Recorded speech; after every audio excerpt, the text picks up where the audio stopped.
Hello అండి. Welcome to our channel series story time.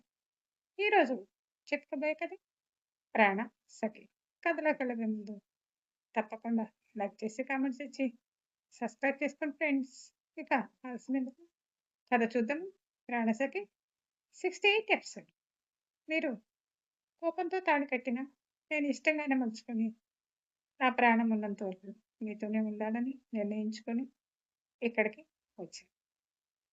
అవని అలా అంటుంటే రిషికైతే అవని సిరిలా కనిపించి అవని దగ్గరకు వచ్చి హత్తుకున్నాడు. ఐష్ ఫోన్ చూస్తూ పైకి చూసింది.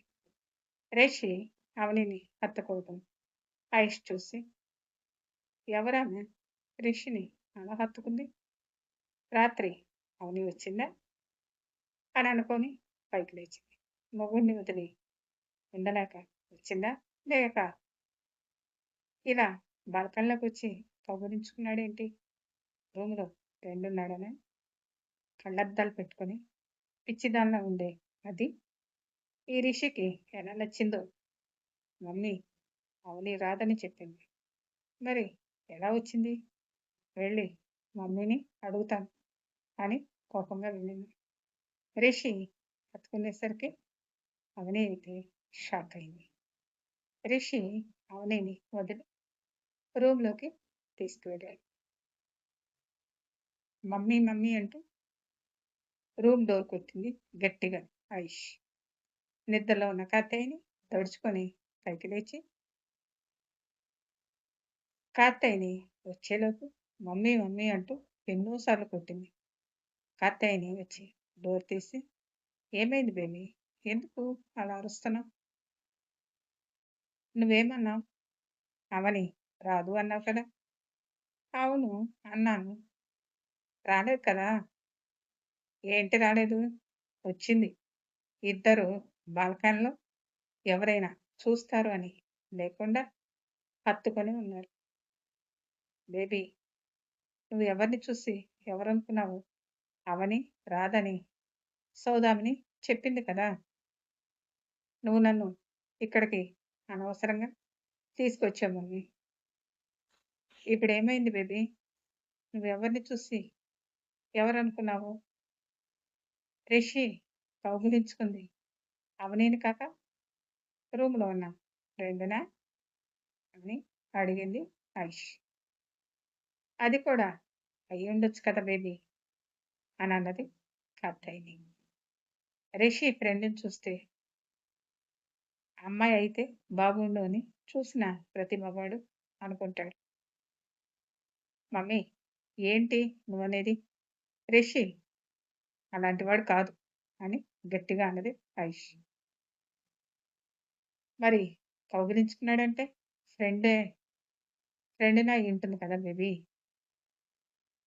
ఫ్రెండ్కి అయితే జుట్టు ఎందుకు ఉంటుంది, నల్లగా వీపంతా పరుచుకొని ఉంది. సరే ఇదంతా ఎందుకు, సోదామిని తీసుకొని రూమ్కి వెళ్దాం పద అని అవని ఉంటే సౌదామిని ఏం చెప్తుందో చూద్దాం అని సౌదామిని రూమ్ దగ్గరికి వచ్చి డోర్ కొట్టారు.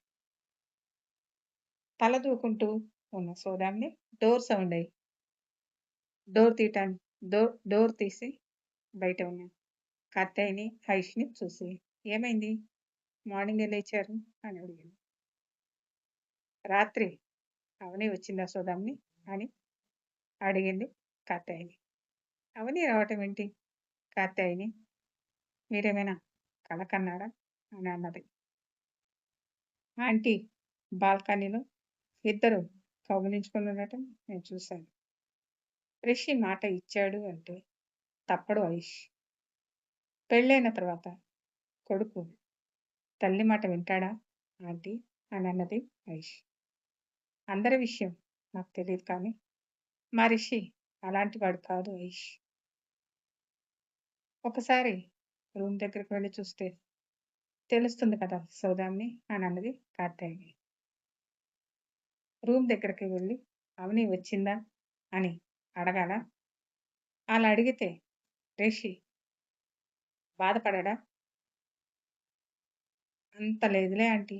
మీ అబ్బాయి మీ మాటను వినలేదు. మీరు వద్దు అన్న అవనిని తీసుకువచ్చాడు అని ఐష్ అన్నది. ఐష్ నువ్వు ఎవరిని చూసి ఎవరనుకున్నావు? అయినా ఈ ఒక్కసారికి మీ మాట మీద గౌరవంతో వచ్చి అడుగుతాను అని రిషి రూమ్ దగ్గరికి వచ్చి డోర్ కొట్టింది. లోపల నుంచి ఎవరు వస్తున్నా అలికిడి లేదు. ఇదేంటి డోర్ కొడుతున్నా ఎవరు తీయటం లేదు? ఐష్ వాళ్ళు పడుకొని ఉంటారా? ఇంతకుముందే బాల్కనీలో రిషి అవనిని హగ్ చేసుకున్నట్లు చూశాను అని చెప్తున్నాను కదా ఆంటీ. నువ్వు రిషి గురించి ఆలోచిస్తూ ఉండి ఉంటావు. అందుకే అలా కనిపించారేమో ఐష్ అని అన్నది సౌదామిని. మరీ అంత తెలివి తక్కువగా ఏమీ లేనులే ఆంటీ. నేను రిషిని చూశాను అని ఐష్ డోర్ మీద గట్టిగా కొడుతూ ఉంది.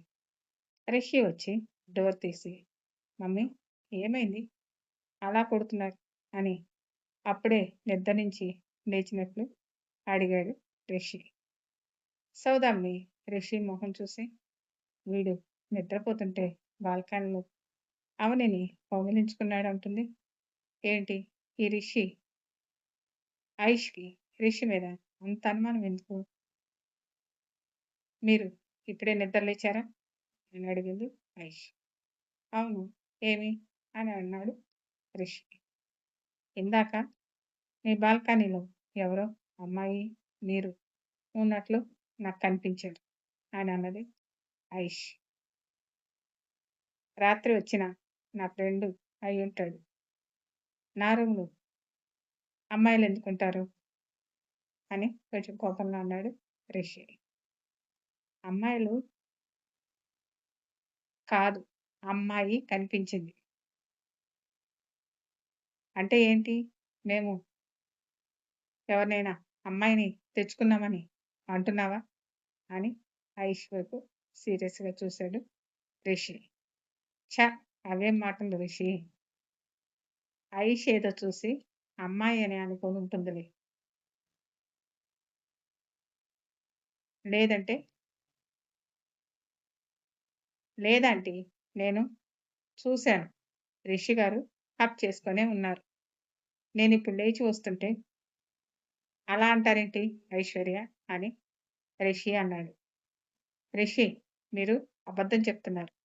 మీరు బాల్కనీలో ఎవరినో హగ్ చేసుకున్నారు. నువ్వు కూర్చొని ఏదో కల కని ఉంటావు. కావాలంటే వచ్చి చెక్ చేసుకో అన్నాడు రిషి. ఐష్ రూమ్‌లోకి వెళ్ళి అంతా చెక్ చేసింది. కానీ ఎవరూ లేరు. బెడ్ మీద ముసుగు పెట్టి ఆవని పడుకొని ఉంది. ఆవని అలా పడుకోవటం చూసింది. రిషి పడుకున్న ప్లేసు చూసింది. బెడ్ మొత్తం చెల్లాచెదురయ్యింది. ఇదేంటి రాత్రంతా బెడ్ మీద కదిలినట్లు ఇలా ఉంది బెడ్‌షీట్ అని రిషి వైపు చూసింది ఐష్. రిషి బుగ్గ మీద దిష్టి చుక్కల ఎర్రగా చిన్న మచ్చ కనిపించింది. రిషి మీ బుగ్గ మీద ఆ మచ్చేంటి అని అడిగింది. రిషి బుగ్గ రుద్దుకుంటూ ఇది 2 రోజుల నుంచి ఉంది కదా! ఇప్పుడు కొత్తగా అడుగుతున్నావేంటి? 2 రోజుల నుంచి ఉంటే రోజు కనిపించకుండా ఈరోజు ఎందుకు కనిపించింది రిషి? అని అనుమానంగా చూస్తూ ఉంది ఆయిష్.